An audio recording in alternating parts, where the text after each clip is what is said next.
Ya, terima kasih pemirsa, Anda masih bersama kami dalam program Berita 5. Kita beralih ke berita yang lain. Pemirsa, jajaran Polres Pati berhasil menangkap pelaku pembalakan liar di wilayah Kecamatan Dukuh Seti Jumat pagi dengan mengamankan kayu hasil jarahan sebanyak 9 truk.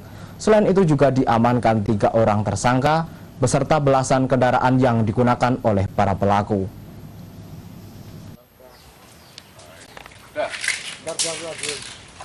Maraknya pembalakan liar yang terjadi di wilayah hutan Dukuh Seti akhirnya mendapat perhatian serius dari jajaran Polres Pati. Jumat pagi dengan melibatkan personil gabungan Dalmas, Resmob dan Brimob Pati berhasil menangkap 3 dari 15 pelaku pembalakan liar di petak 50 BKPH Ngarengan, Turut Desa Wedusan, Kecamatan Dukuh Seti. Sementara 12 pelaku pembalakan lainnya berhasil meloloskan diri dari kejaran petugas. Polisi juga menyita sebanyak 9 truk kayu hasil curian para pelaku dari penyisiran di lokasi pembalakan serta di rumah-rumah yang ditinggal lari oleh para pemiliknya.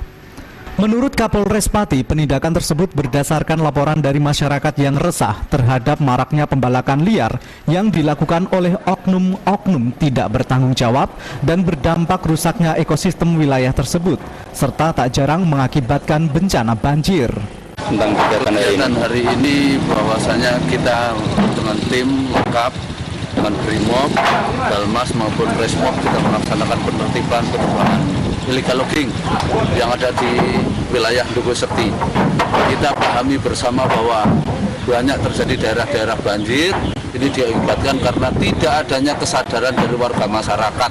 Sementara itu, Wakil Kepala Bagian Kesatuan Pemangku Hutan Pati Wilayah Utara Agus Supriyatno mengatakan, berdasarkan sumber Perum Perhutani Pati Wilayah Timur, selama kurun waktu 2 tahun terakhir, sebanyak 12.000 pohon hilang akibat pembalakan liar yang dilakukan sebagian masyarakat di pinggiran hutan, sehingga pihaknya merespon positif atas penggerebekan yang dilakukan jajaran Polres Pati. Hasil tanam tahun berapa? Bukan, tunggaknya yang hilang. Tapi ini kan sedang kita kita data yang sudah ada yang kemarin itu juga sangat tinggi sekali. Makanya ini Pak Kapolres sangat dengan kami, kita dengan TNI juga komitmen siapapun agar kita Selain mengamankan para tersangka, berikut 9 truk kayu hasil curian, polisi juga berhasil menyita belasan sepeda motor yang digunakan oleh para pelaku untuk melakukan aksi mereka yang sebagian besar merupakan sepeda motor bodong. Aris Kurniawan, Simbang 5 TV melaporkan. Pemirsa, maraknya alat peraga kampanye di hampir sepanjang jalan di wilayah Kabupaten Pati akhirnya ditanggapi oleh Panwaslu Kabupaten Pati. Para caleg diminta untuk segera menertibkan alat peraga mereka sebelum Panwaslu akan membuat surat rekomendasi agar Satpol PP melakukan eksekusi penertiban.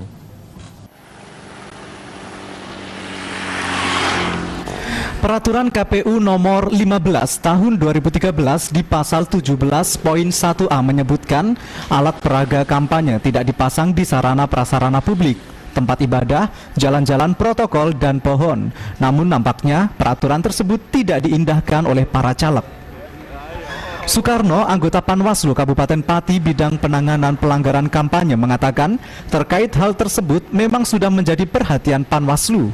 Pemasangan alat peraga kampanye di sembarang tempat juga sudah banyak menuai komplain dari masyarakat.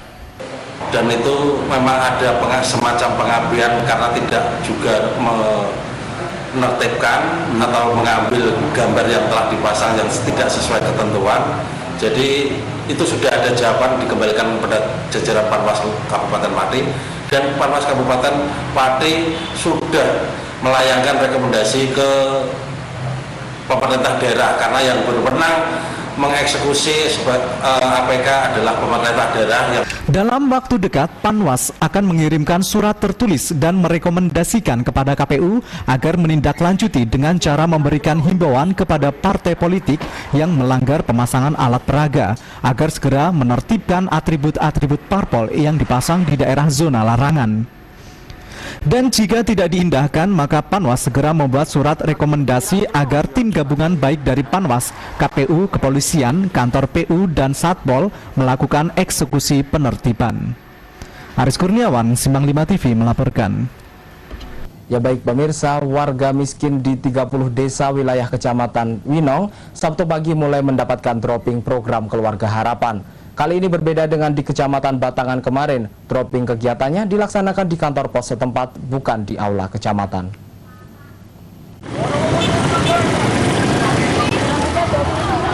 Sabtu pagi, 30 desa di wilayah Kecamatan Winong mulai mendapatkan penyaluran program Keluarga Harapan yang dibagikan kepada masyarakat miskin yang ada di wilayah tersebut. Lain dengan apa yang dilakukan di Kecamatan Batangan kemarin, penyaluran program Keluarga Harapan di Kecamatan Winong dilaksanakan di kantor pos setempat.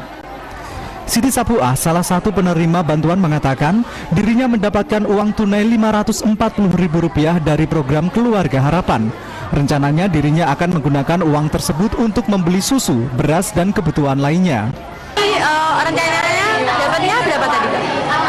540. Mau dipakai apa itu? Buat beli susu, yang lainnya. Oh gitu. Udah dapat berapa kali, Kak? Udah dapat berapa kali? Satu kali. Satu kali. Bantuan tersebut diberikan berbeda setiap orang, tergantung jumlah anak yang dimiliki. Tim Liputan Simpang 5 TV melaporkan. Ya baik pemirsa, berita tadi sekaligus mengakhiri jumpa kita di Berita 5 edisi 18 Januari 2014 kali ini. Dan jangan lupa untuk terus saksikan Berita 5 pukul 7.30 waktu Indonesia bagian Barat hanya di Simpang 5 TV. Saya Agung Himawan dan kerabat kerja yang bertugas mohon undur diri. Selamat malam, wassalam dan salam 5.